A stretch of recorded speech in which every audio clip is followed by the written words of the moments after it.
Hey, welcome back to the channel. As you know, I've been spending lots of time on Zorin OS 18, and so I want to show you how it feels like, how it looks like, and if it's worth switching or not. But for many people, switching OS feels intimidating because it seems hard at first. Zorin OS is built for people who want a reliable and yet powerful OS. Its aesthetics are very good, and it's good for people that want a reliable OS, unlike Windows, which has so many bugs, forces you to update all the time. And Zorin is just really good. It's a good option, good alternative to Windows.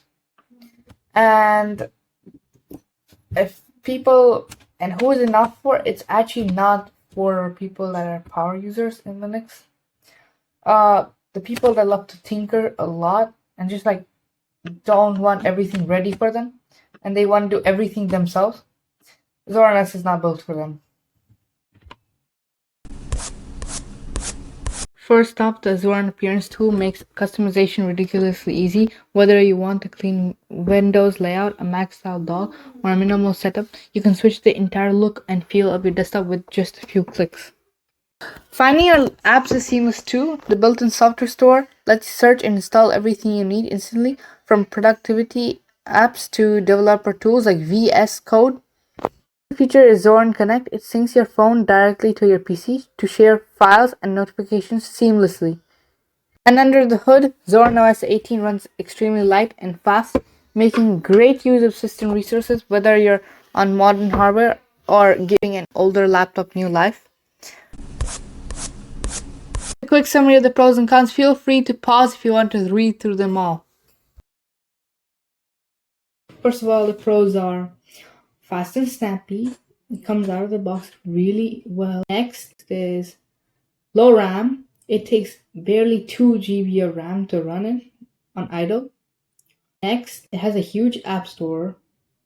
It's very customizable. You can make your desktop feel like Windows or macOS. Next, there are no forced updates. The cons are all Linux distros handle apps differently. You have to use special packages called .deb or app images, or you can use Flatpak, or Zorin also comes with Snap support. Also, for me, one other con was that the Ethernet wasn't working, but might be different for each person. My verdict is that if you're having lots of problems on Windows, like forced updates or just Windows eating your RAM, I would say that Zorin OS is for those people that have these type of problems where Windows is just freaking out sometimes, doesn't work, annoys you, updates by itself, doesn't ask you anything. It just becomes really annoying. Then Zorin OS is for you. If you're looking for something fast, snappy, clean, customizable, that just works out of the box, then this is the OS for you. There's no better OS than this for what you're looking for.